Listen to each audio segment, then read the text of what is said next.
Obrigada por tudo que foi falado hoje, foi maravilhoso.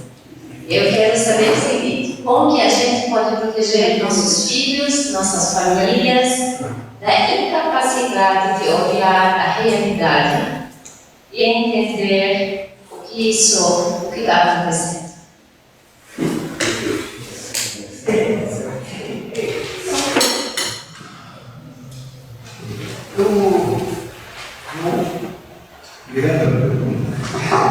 Não sei se eu agradeço ou falo, que é muito difícil você entender isso. Você se preparou, mas eu acho que, assim,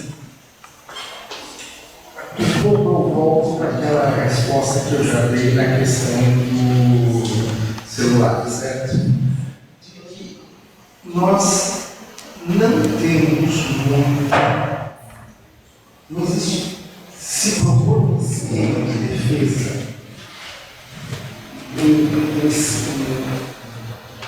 um esquema de defesa das nossas famílias, a gente pode não perceber, mas pode ser, inclusive, sufocante para os nossos filhos.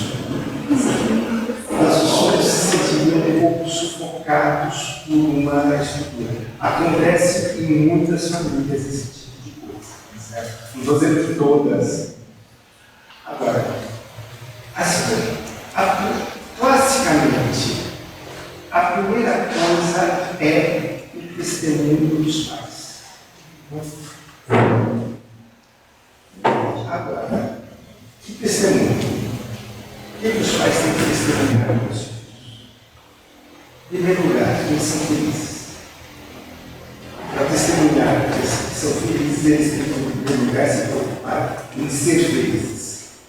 Então, o primeiro cuidado que os pais têm que ter na educação dos filhos é eles próprios, os pais serem felizes. Isso não garante que o resto vai dar certo. Mas se essa primeira condição não estiver atendida, todas as outras vão ficar artificiais e complicadas, certo? Então, a primeira coisa é isso. Segunda coisa, testemunhar dos filhos na relação sincera com a vida. Os jovens e as crianças, até mais do que os jovens, só que as crianças parece que elas percebem, mas não verbalizam, não racionalizam, mas percebem intuitivamente muito. A hipocrisia dos adultos é um veneno na alma dos jovens. Então, os pais têm que ser muito sinceros em relação às coisas dele. Sei, não sei, gosto, não gosto, quero que você faça, não quero que você faça, estou mandando sim. Esse tipo de coisa é muito importante porque a hipocrisia vai corroendo a nossa capacidade de ver a realidade, vai criando um certo cinismo nosso. A gente não percebe mais a nossa sociedade, os nossos relacionamentos são muito simples. E a gente, com a idade, a gente aprende a separar socialmente o que é uma delicadeza, o que é uma subserviência, o que é uma falsidade. Mas o jovem, a criança, não tem essa maturidade. Então, o que ela está percebendo? Meus pais estão falando uma coisa que não é aquilo que eles pensam. E isso vai gerando uma desconfiança na própria possibilidade da verdade. Porque quem é a primeira pessoa que vai me falar a verdade? Meu pai, minha mãe. Se eles não falam a verdade, quem vai falar a verdade? Então, eu acho que a primeira coisa, volto, e disseram que eu não estou sendo muito sistemático, o primeiro lugar, então, é o testemunho da própria felicidade. Segundo, dar os nomes aos bois, isso, ser bastante sincero no relacionamento com os jovens. Terceiro lugar, uma coisa que é muito importante: aprender a ouvir o outro. Aprender a ouvir e ensinar a ouvir o outro. Principalmente a ouvir o diferente. Porque não tem jeito. Isso, nesse aspecto, nós não temos regra. Se você não ouve o diferente, se você não ouve aquele que te critica, que fala que você não gostaria de ouvir, você vai acabar adquirindo uma visão deturpada da realidade. Você vai ver o mundo de um mundo que você gostaria que existisse, não o mundo que existe de verdade. Não tem saída, gente, sobre isso. E uma outra coisa fundamental: querer aceitar a autocorreção.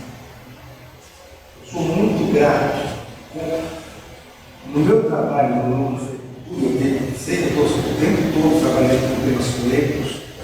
Eu digo que se um tema não é polêmico, não me interessa. Né? Eu não tenho nada para fazer com ele. Eu só tenho que trabalhar com temas polêmicos. E eu sou muito grato à minha mãe, porque minha mãe era daquelas católicas bem tradicionais, sempre fazendo exame de consciência, ver o que você fez de errado, corrigir os seus erros, etc. Porque isso me ensinou. É uma coisa engraçada. A gente tenta, e isso, gente, experiência própria, funciona mesmo. Se você tenta sempre mostrar para o outro que você não está errado, vira e mexe, você acaba encontrando um mais esperto do que você e faz você passar por um papel de ridículo. Ele te mostra que você está errado e geralmente naquele momento que você não queria ser desmascarado nos seus erros. Agora, se você é o primeiro que se pergunta: será que eu estou errado? Será que ele está certo? Nunca ele te desmascara. Você já capturou para ele, já superou o discurso certo dele antes dele começar a te criticar. Dá para entender o que eu quero dizer? Então, isso funciona. Eu tenho várias. Eu creio que quando eu vou preparar um tema polêmico, eu não estudo aquilo que os meus amigos me dizem. Eu estudo aquilo que os meus inimigos me dizem. O que os meus amigos me dizem, eu já tenho mais ou menos de cabeça. E se eu errar, os meus amigos não vão me bombardear porque eu errei. Agora, os meus inimigos vão me bombardear se eu falar alguma besteira. Então, eu tenho que conhecer muito bem as ideias deles, saber muito bem o que eles podem me dizer de certo, saber muito bem o que eu posso falar para eles de que eu acho que eles estão errados. Qual é a forma adequada de ajudá-los na correção? Ninguém quer ser corrigido. Ninguém. Porém, todos querem encontrar a verdade. São duas coisas diferentes. Uma coisa é você ajudar a pessoa a encontrar a verdade. Outra coisa é você corrigir. Se você ajuda a encontrar a verdade, a correção é um processo inevitável. Porém, a correção, por si só, não é uma ajuda para encontrar a verdade. Porque a verdade não é o não erro. A verdade é mais do que o não erro. A verdade é o real tal como ele existe. E a correção dos erros do outro é apenas a denúncia do não erro. Não é a proposição da verdade. Eu acho que mais ou menos. Desculpa. Tem uma coisa que eu estou.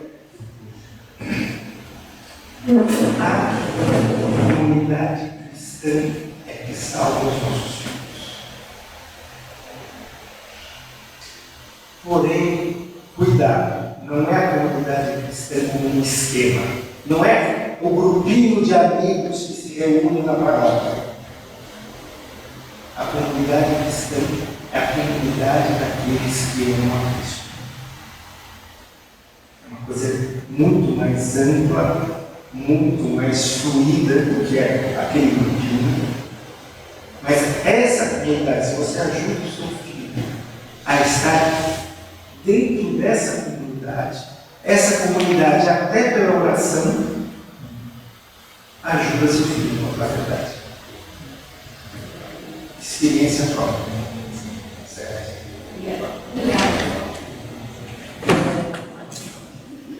Oi, pensando na tua pergunta, imediatamente me veio no coração o seguinte: é preciso ter paciência. O mundo moderno traz muitas coisas que são fascinantes. Aparentemente, à primeira vista, brilham. E é muito difícil, quando você tem possibilidades de experimentar e descobrir todas essas coisas que são fascinantes, é muito difícil dizer: não, filho, isso aqui no final é bobagem, você não vai obter aquilo, você está indo por um caminho que você vai perder tempo, no melhor das hipóteses, ou que você vai se perder no pior das hipóteses. Muito difícil, porque o mundo atual é muito, exatamente por causa da sociedade de consumo, é muito promotor de consumo, em todos os sentidos, nas formas de relacionar, no trabalho, no dinheiro, nas férias, nos divertimentos, em tudo que você consegue pensar e imaginar. Então, eu penso também na minha história, eu sempre fui uma pessoa muito curiosa e muito atirada. Os mais curiosos, os mais atirados, são aqueles que vão, e é difícil dos pais segurarem. Então, eu preciso ter paciência. Mas isso que o Borba falou,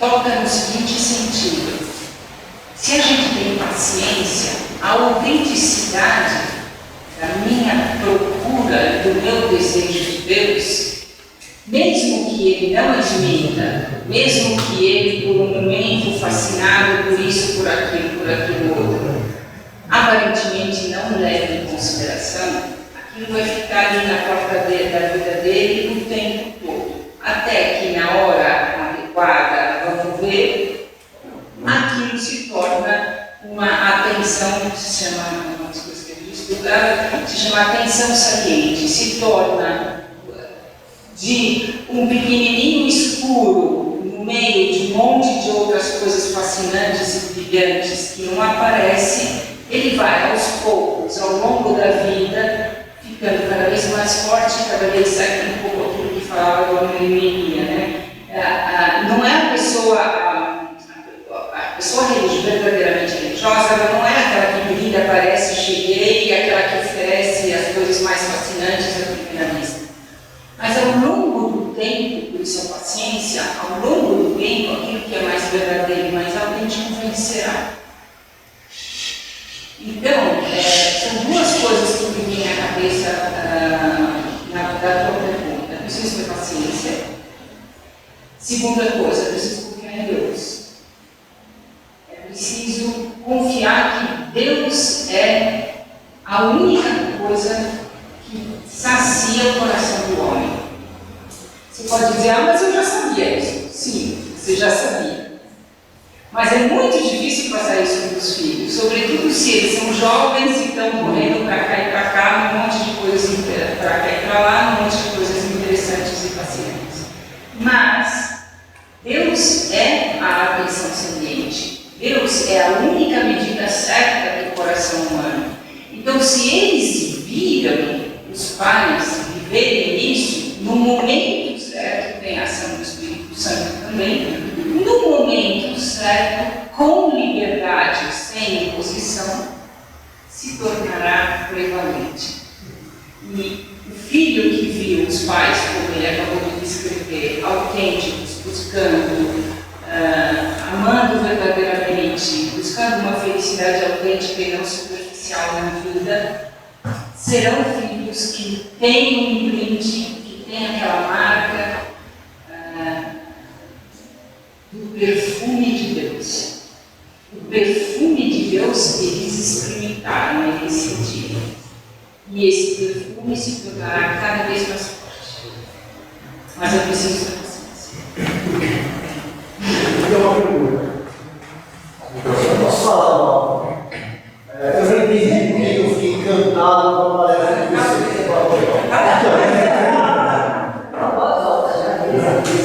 Eu já entendi por quê. Eu convivo há muito tempo com o Emanuel, nesses últimos anos, a gente tem discutido muito várias questões, e olhando o comportamento dele e o que ele fala, eu não entendia muito bem como é que funciona. Agora vocês sistematizaram para mim, de uma forma, uma aula sobre o assunto. Então cheguei à minha dúvida. É bem simples, é assim. Eu entendo o outro, a diferença do outro. Eu entendo que é impossível você aprender um igual a vocês. Você é o outro. Mas tem um limite do outro. Tem um limite do diferente. Por exemplo, eu sou pai de duas crianças, dois homens negros ou afrodescendentes. Eu não consigo levar o racista para minha casa.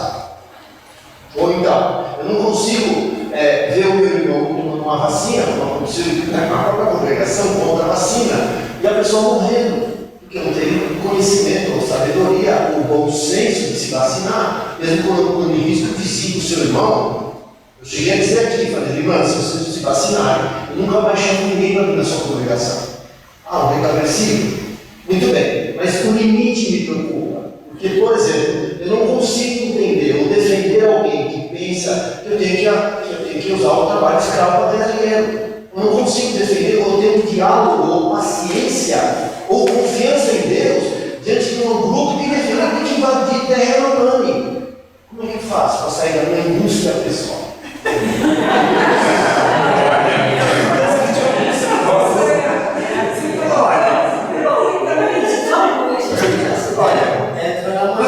Para ser sincero, se você nessas situações todas encontrar um jeito de ficar realmente tranquilo, você conta para todos nós que a gente também está procurando, tá?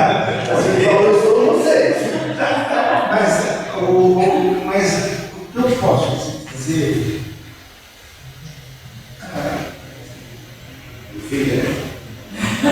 não é que é difícil. É existencial, uma angústia existencial. Não, é que a questão é se você vai ter raiva do erro do outro, ou se você vai ter dor pela dor do mundo.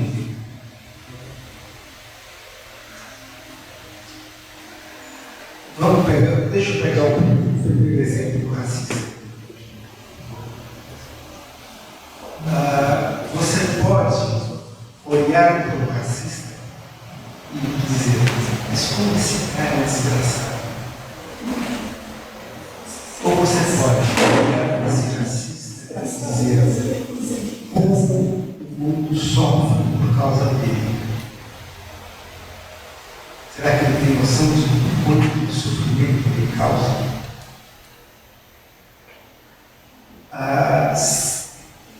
As duas coisas são humanas.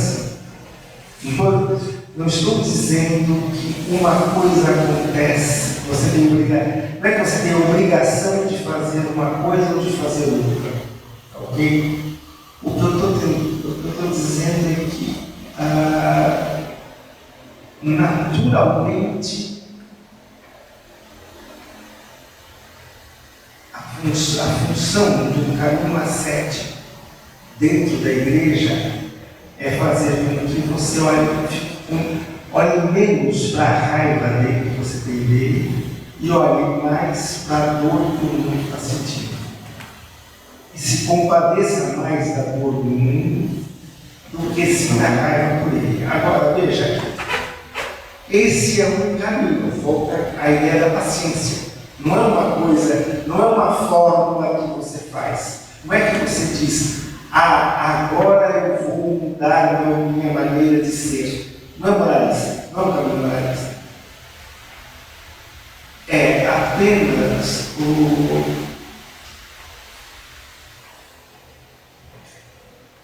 padre que foi muito importante na formação, tanto minha quanto da Maria e de vários outros, aqui, o padre José, ele dizia o seguinte: só a coisa mais importante do mundo é você compreender. Depois eu me lembro que ele se corrigia, não. Viver é mais importante do que compreender. Mas o primeiro passo para você poder viver bem é você compreender o que você está vivendo. Então, por isso que ele dizia. Então, a questão é a seguinte: se você se dá conta do amor de Deus pelo mundo, à medida que você vai sentindo isso, você vai olhando as coisas de uma forma diferente. Vou dar só um exemplo aqui que talvez ajude. Tinha um monte de gente no semestre passado escandalizado porque 2 alunas de artes do corpo fizeram um vídeo peladas na cruz, no centro da cruz, pelo centro da cruz. Não sei se algum de vocês viu a brincadeira delas. Foi um escândalo, peladas na cruz, é um cruzeiro grande, eles treparam na cruz peladas. E teve um monte de gente escandalizada. Tá, tudo bem, não estou dizendo que foi bonito.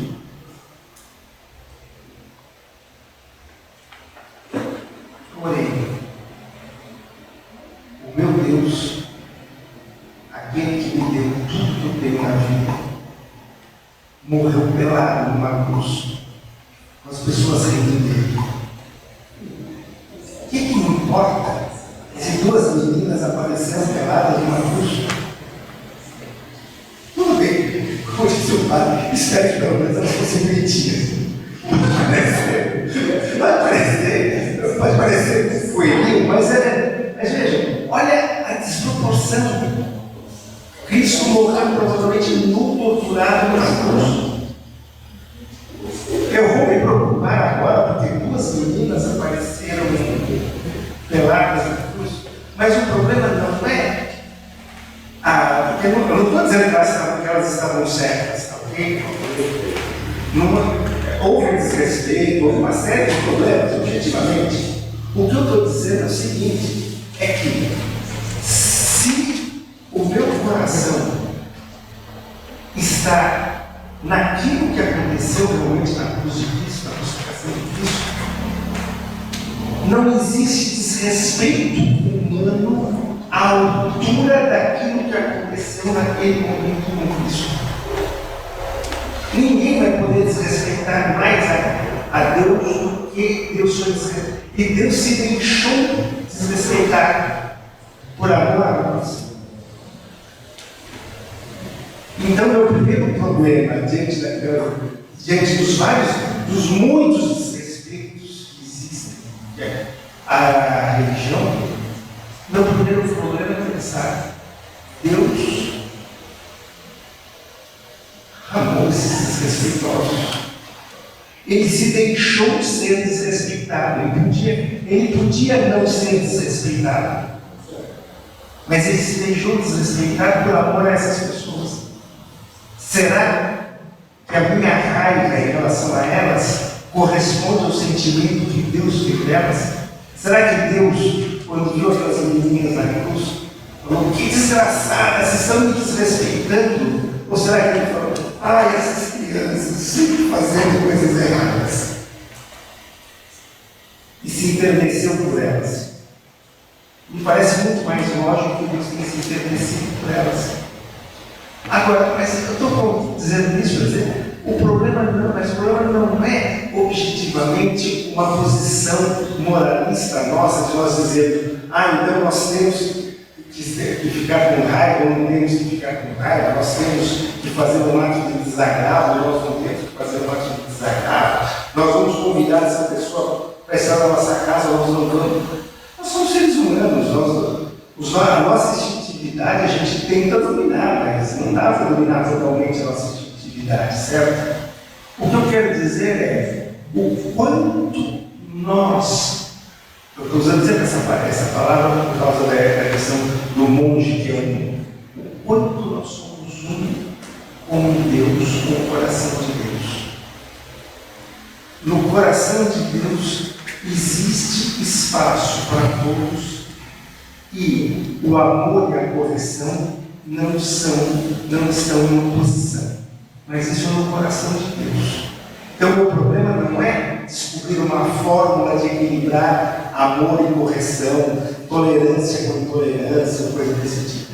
Meu problema é mergulhar cada vez mais no coração de Deus, ter cada vez mais a sensibilidade com a qual Deus olhou para todos nós. E aí, mas assim, sem grandes preocupações, não adianta a gente ficar preocupado com essas coisas, percebe? Porque não é o caminho produtivo. O caminho produtivo é mergulhar mais no mistério de Deus e no coração de Deus. À medida que a gente fizer isso, a gente vai conseguir ter uma posição cada vez mais justa, mais adequada diante daquelas pessoas que nos escandalizam. E com uma vantagem, nós não temos que ficar sofrendo moralmente se fomos certos ou fomos errados na última vez que a gente se relacionou com elas. A gente vai pensar só se a gente estava mergulhando no amor de Deus ou não. E é bem mais agradável.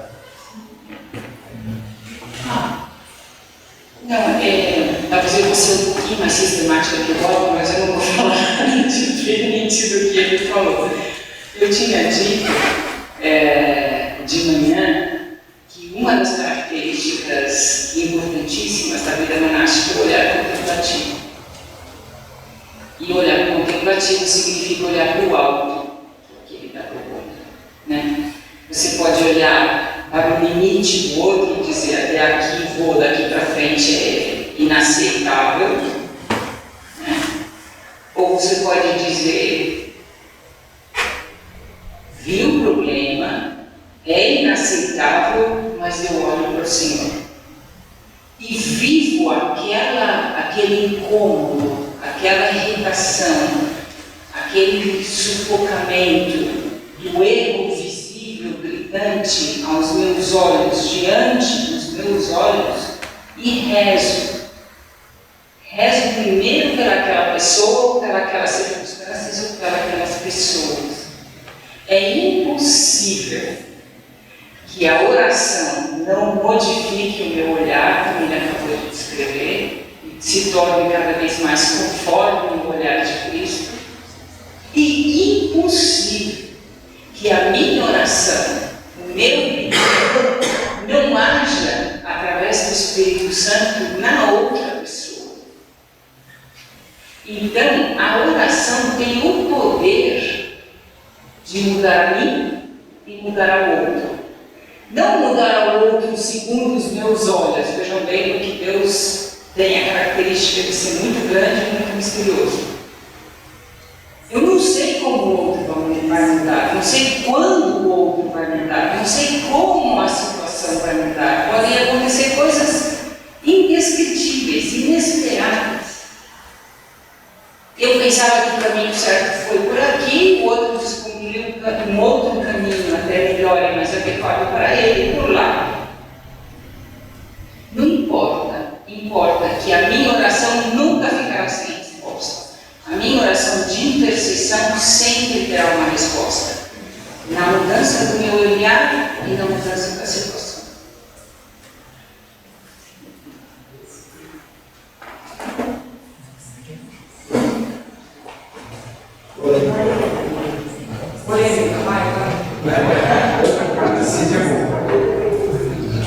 Ele falou que gosta de pensar. Qual foi a resposta à última frase que Jesus usou para esse senhor aqui? Que e a comunidade cristã é a solução.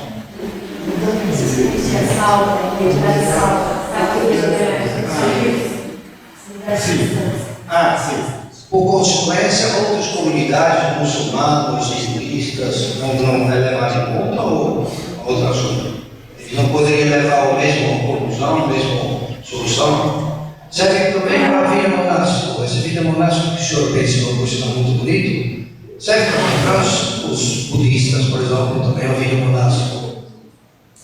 Como que eu posso posicionar isso? Porque eu sou cristão, sou eu, certo? Vamos investir ela responde primeiro agora. A sua pergunta é muito fácil, é muito boa. A sua pergunta é muito boa e muito fácil. Deus é Pai de todos. Todos são necessários. Todos têm uma missão no mundo. Foi um grande erro da Igreja Católica achar que os judeus eram o passado e Cristo é o presente do futuro. Na verdade, Cristo sem o presente dos judeus não é Cristo. São os judeus agora, por exemplo, que na exegese bíblica estão explicando para os cristãos quem era Cristo de verdade e o que ele tinha dito. Então, todos são necessários, todos. Nós não somos fatalistas dizendo Deus quis que fosse assim. Deus deu a liberdade ao ser humano de agir e fazer os seus caminhos. Mas Deus sempre procura salvar. Ele muda de opinião, muda de caminho a partir de como a liberdade foi de cada um de nós se coloca. Porque ele ama, e ele abraça, e ele salva, e ele procura o bem. Então, todos são necessários. Os muçulmanos são necessários, não necessários segundo a minha lógica de quem tem a verdade monolítica, mas necessários no exílio misterioso de salvação desse mundo.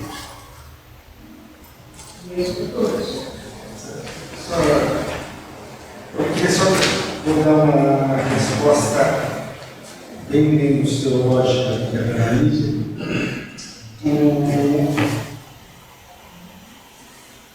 Eu falei em comunidade cristã só por um motivo. Eu não estou teorizando tudo. Talvez não vou dizer que tudo que eu falei aqui são coisas que eu vivi em primeira pessoa. Mas eu posso dizer que tudo que eu falei aqui são coisas que eu vi em primeira pessoa. Talvez não tenha acontecido comigo, aconteceram com outras pessoas que eu conheci. Mas em momento algum eu teorizei. Falei, isso aqui eu aprendi no livro. Isso eu garanto para vocês, não tem nada aqui de sabor de conhecimento do grego. Existem no máximo alguns termos que eu aprendi a dominar dentro dos livros. Eu posso falar, a comunidade cristã salva os nossos filhos, porque a comunidade cristã salvou os meus filhos. Eu não posso falar dos filhos de um muçulmano, aí eu estaria impondo à comunidade muçulmana uma experiência que é minha. Não foi porque eu achava que isso só pode acontecer comigo. Esse é um problema muito sério do diálogo dos cristãos com os não cristãos. Nós não podemos fazer outra coisa senão testemunhar aquilo que Deus fez em nós. Isso deveria ser um gesto de humildade. Eu não sei o que. Se você não é cristão, eu não sei o que acontece com você. Eu não sei como é que Deus interage com você. É um mistério entre você e Deus. Não é uma coisa mesmo. E às vezes parece que a gente está falando, porque de fato isso acontece, parece que a gente está falando como se a gente se considerasse melhor do que os outros. Só acontece conosco. Como é que só acontece conosco? Eu só posso dizer daquilo que aconteceu comigo. O resto é uma interação com o outro, na interação com o outro vai aparecer. Entende? Foi nesse sentido que eu falei. A Dona já deu a resposta mais teórica, digamos assim, mais conceitual, melhor do que teórica, então, mais conceitual. Mas o que eu queria dizer é isso. Se eu falei, eu estou falando daquilo que eu vi, não estou falando daquilo que eu li, nem daquilo que disseram que os outros vivemos ou são obrigados a viver seguindo algum tratado dogmático. Mais alguma coisa, gente? Eu queria só agradecer, antes de tudo, por este dia que passei com vocês, porque o meu trabalho de padre, eu sou padre há 52 anos, e partiu assim. Eu sou padre missionário, saí da Itália, do Brasil, há 47 anos atrás. E eu me colocava umas perguntas. Na educação que eu recebi, entrei no seminário com 11 anos, então teve experiências assim, do mundo, como poderia ser todos os meus colegas, que tiveram uma educação na escola pública, etc, se formaram, doutores, etc. Perante o Estado italiano, tenho só o ensino fundamental, não tenho nenhum diploma. Então me senti inferiorizado, porque sem diploma o que eu faço? Então eu tinha muito a fundo a pergunta dentro de mim, mas será que eu vou rodar o mundo para ensinar uma mentira? Ou para enganar os outros, ensinando falsidades? Este Jesus, quem é este Jesus? Então a minha busca profunda foi sempre de entender um pouco melhor esse mistério de Cristo que invadiu minha vida antes de nascer. Mas,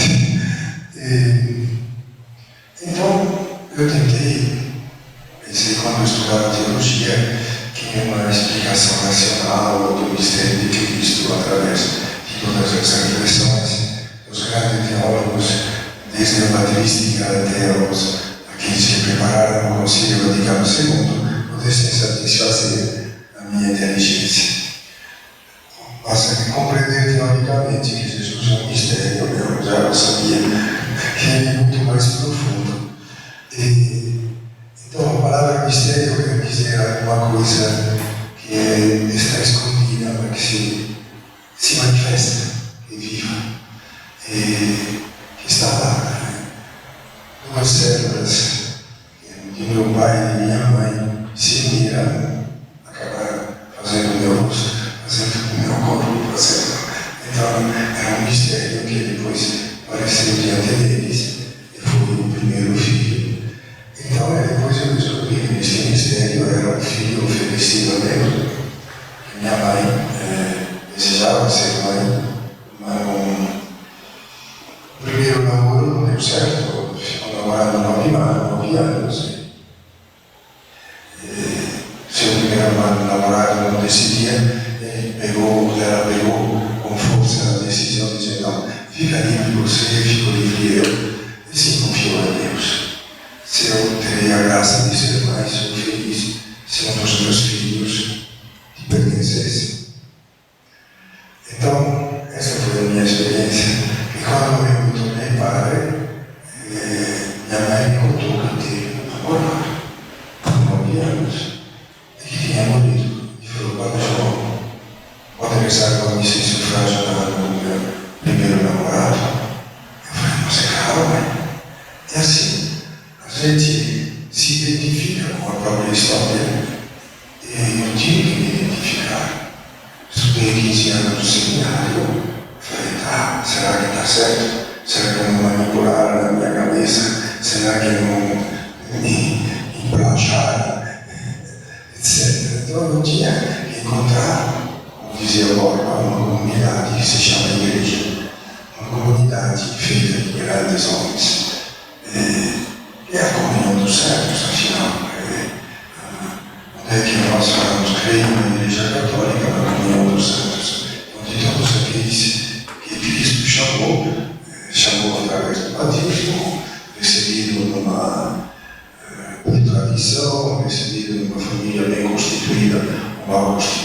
família quebrada, ou é quebrada, ou bonita e fantástica.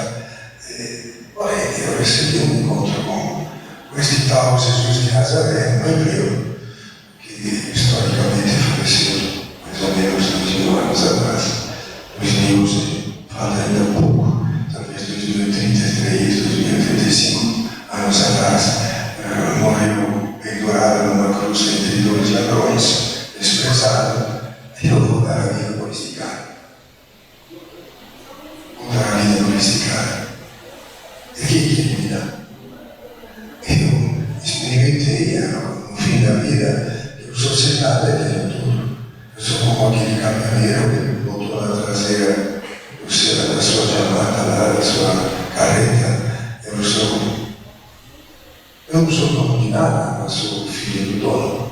Então eu posso andar com a minha carreta de Manaus até o Paraná, onde eu moro, ou até ir para o Chile, e dizer que tudo aquilo que eu vejo é meu. Se sou filho, eu sou família dele. Herdeiro de tudo que meu pai fez. Meu pai glorificará cada um dos seus filhos. Eu fui ruim, eu joguei fora, investi, resisti, se as ordens da vida nunca vi.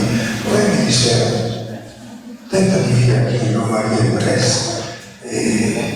Então, vou deixar para não morrer ao meu pai, o meu olhar.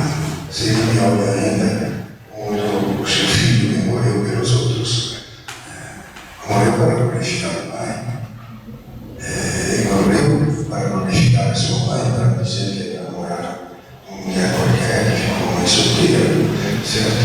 Morreu para glorificar também José, toda a fé de José. Falou, tão bom, eu não sou capaz de dar um Salvador ao mundo, ou de dar um Salvador ao meu povo de Israel, por 1000 gerações, que ele possa ter este povo. Eu sou capaz de dar um que possa salvar a vida deste povo. Porém, se esta minha esposa acabou caindo no mistério tão grande, certo? De dizer, faça-se em mim segundo a tua palavra, eu vou dar a vida também para José, para o meu povo. Este é o meu corpo dado por vós, dos irmãos, dos povos de Israel, o judeu, o povo galileu, o povo, e por tudo e por todos. E agora, Pai, glorifica o teu filho, me contento em ser o filho. E agora, estou a pedir você, Pai. Quem me disse isso foi o meu colega, porque eu comecei a ajudar uma pobre mulher, filha de prostituta, e prostituta era mesmo, entrou na droga, atualmente era mãe de 5 filhos, mas faz um mês que perdeu um, então teve que entregar a Deus esses 15 filhos, mas ela tinha já matado os 5, né? Agora estava no escolhido. Então, tá bom. Essa é a minha história. Vocês alguém pode dizer que eu não vou mudar o mundo, não vou mudar mesmo. Não vou mudar. Vou tentar viver a vida. Tentar viver a vida que Deus me deu e ser feliz. Porque é a primeira coisa. O primeiro fruto do Espírito Santo é o amor. Então, que Deus não me ensine a amar, eu não sou capaz de amar. Quando vejo tantas gentilezas nas casas, tantas atenções, tantos serviços, eu falo, nossa Senhora, eu sou um filho paparicado, sou como aquilo que eles fazem. Mas, é isso que eu queria deixar como pequeno testemunho e contribuição, e agradeço o povo, agradeço a Maria, porque são amigos grandes. Eu sou pequeno, mas eles são grandes. Eles estão trabalhando há muito tempo e ainda trabalhando bem. Obrigado.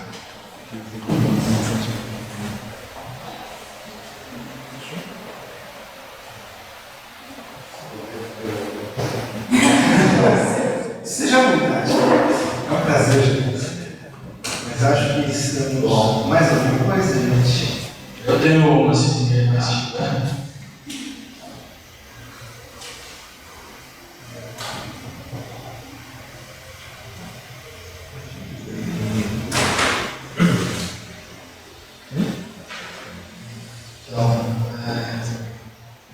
Olha só, então, aquilo que a gente falou, eu achei por acaso nesse horário, porque eu nem lembro de alguma outra palestra, alguma outra coisa que a gente fez em algum momento do passado. Mas tem uma citação que eu não coloquei de quem é, mas está escrito: a libertação do homem deve traduzir-se em praxe social. Isso aqui muito provavelmente aconteceu nesse mosteiro em algum momento que alguém falou essa frase.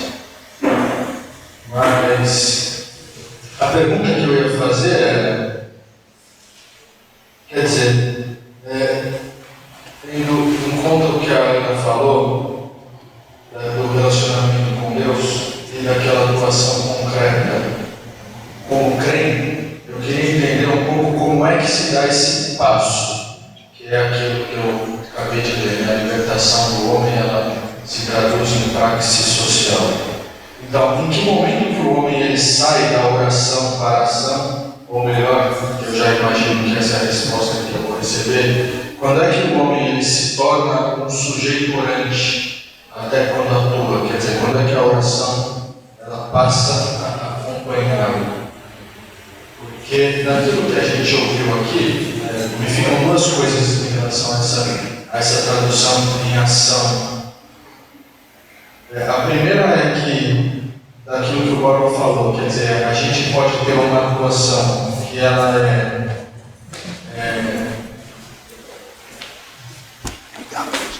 então, da nossa experiência, pode brotar alguma coisa, aqui eu não vou responder, é uma forma de egoísmo. Então, eu sou responsável, quer dizer, os dons são dados para frutificar, né? Então, eu me fechar, como no exemplo do homeschooling, é uma forma de egoísmo. Mas, ao mesmo tempo, também o fazer um projeto é uma coisa ideológica. Então, como é que se dá essa dinâmica para você não se fechar com os seus dons, mas também para você não ser ideológico na sua ação?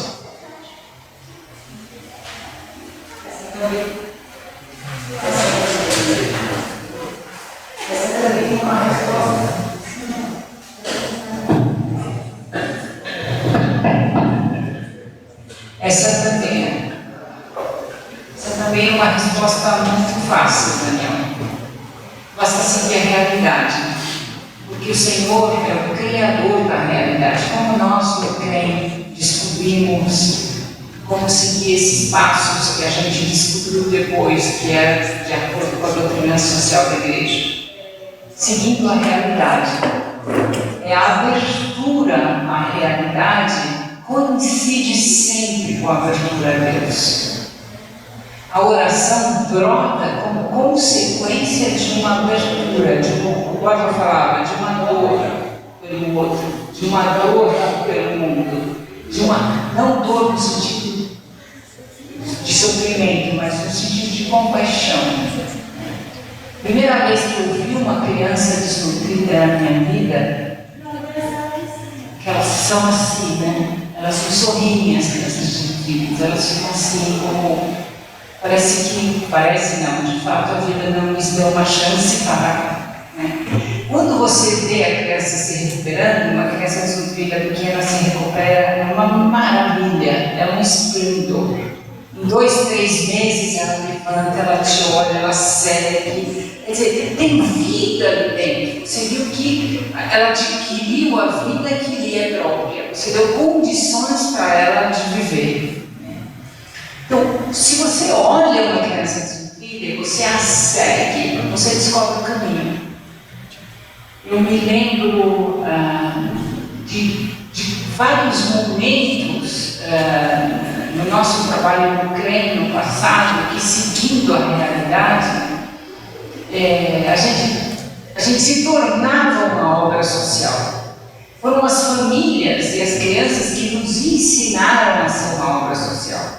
Um pouco aquilo que também falava, são os filhos, são os inimigos, são os dissonantes, são os sofredores, são os escandalosos, são as meninas que precisam aparecer de alguma forma na cruz, que é o dobrar-se diante da realidade que se mostra, que me faz ter compaixão, e a compaixão que leva a Cristo.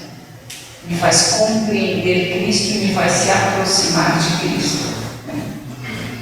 E foi assim para nós. Teve eu me lembro, eu sempre falo dela, tinha uma moça, logo no início do treino, que tinha todos os filhos dela desnutridos. Ela era jovem, acho que eram 3 filhos. E ela bebia.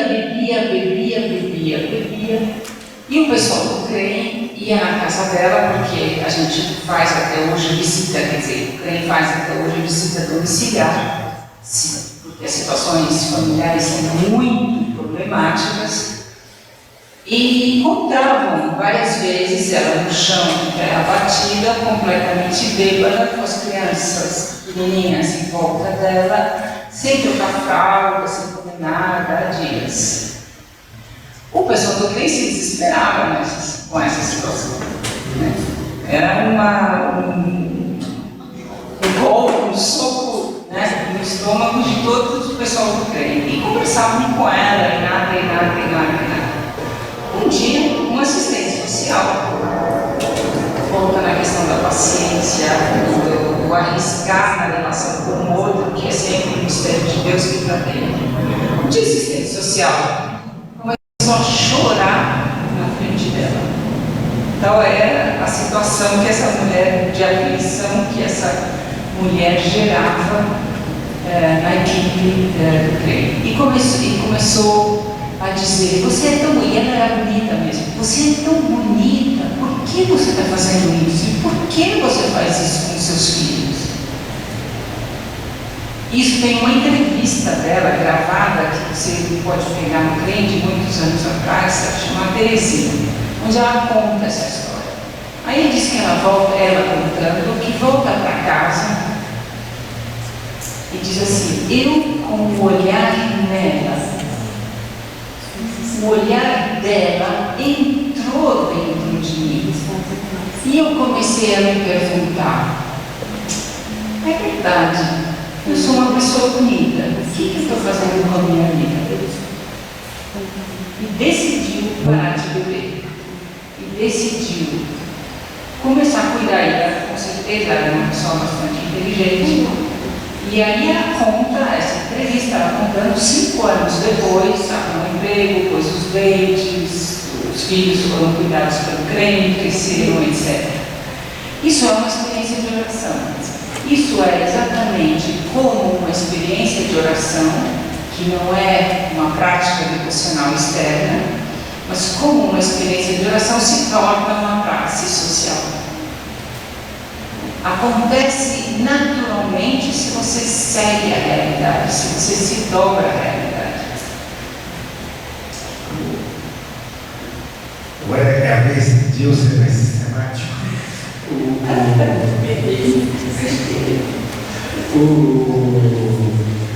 É o seguinte, o problema que parece que você está enfrentando, você está questionando a partir daquilo que a Ana acabou de falar, tudo bem. Primeiro, então, é o impacto com a realidade que te leva, junto com a oração, a uma posição nova e a um engajamento, inclusive, novo diante da realidade. Tá? E eu diria para você, um grande problema da igreja é a falta de engajamento com a realidade. Frequentemente nós somos como pessoas que entram de guarda-chuva, de capa e guarda-chuva na chuva.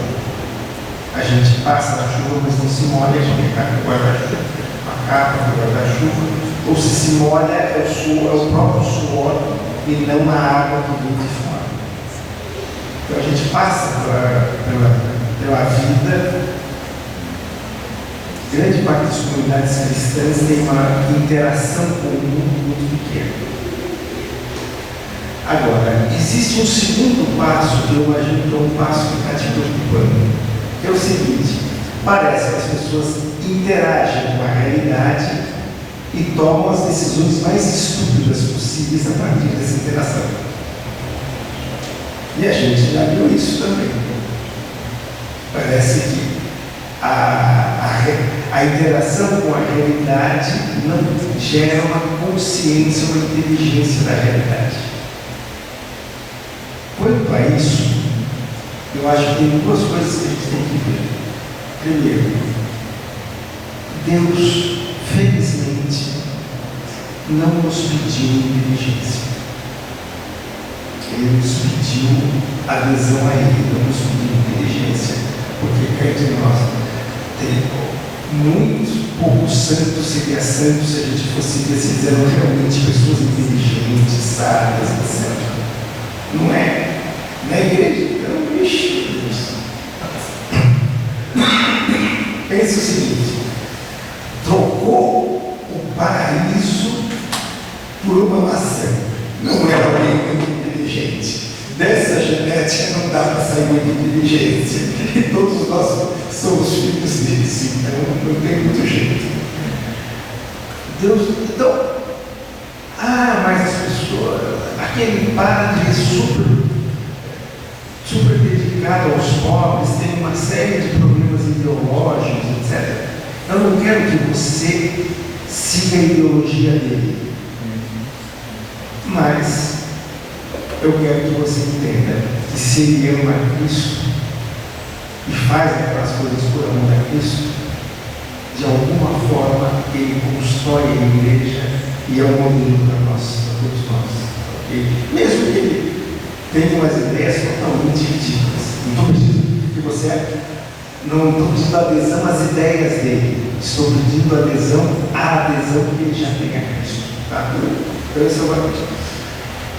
Agora, por último, para isso, a igreja não é só um momento de contemplação, não é só um momento de ação, a igreja é um todo.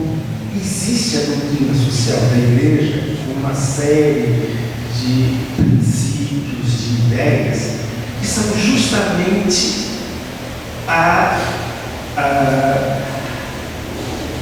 o depósito de todas as experiências, de todas as reflexões, a eliminação daquelas que a igreja tem ideias de coisas que já fizeram parte da doutrina social da igreja e hoje não fazem mais, objetivamente. A igreja não gosta de reconhecer muito isso, mas, de fato, a igreja hoje reconhece tão claramente a distinção entre Estado e igreja, coisas da fé e coisas da religião, porque levou muita cacetada dos Estados modernos. Não foi uma coisa que a igreja falou, nossa, eu tenho que me livrar do meu poder temporal. Não foi assim. Tá certo? Então, mas essas coisas todas vão se acumulando naquilo que é a doutrina social da igreja. Então, o importante para a inteligência, veja, agora que eu estou falando, a inteligência já é um passo essencial, mas é um passo de desenvolvimento de uma caminhada, tá certo? O importante aí é você ter uma visão, procurar uma visão integral. Você tem que sempre procurar entender a realidade em todos os seus aspectos, com todas as reivindicações que aparecem para você. Você não pode eliminar nada. Tudo tem que ser integrado naquilo que você está procurando quando você enfrenta a realidade. Porém, aí, só fazendo a última marcação com aquilo que a gente começou. Se você não tem aquela serenidade de quem se sabe amado por Cristo, por quem se sabe em comunhão com Cristo, você pode estudar tudo isso. Vira uma teoria de merda. Fala em português mesmo, porque eu conheço gente que faz a doutrina social da igreja mais desumana possível, mas não desumana, desencarnada, porque vira teoria. Primeiro, você aprende. Nossa, você faz. Agora está achando que ele é muito melhor do que isso. Não sou. Mas primeiro nós aprendemos a ser um com Cristo. E essa é uma caminhada que todos nós vamos ter que fazer durante a vida toda. Em segundo lugar, a gente percebe que ser um com Cristo significa se abrir para a realidade e particularmente para a realidade que sofre. Terceiro, você entende que se você não procurar entender todos os aspectos da realidade, ter uma visão integral da realidade, você vai fazer besteiras ideológicas. Você vai procurar.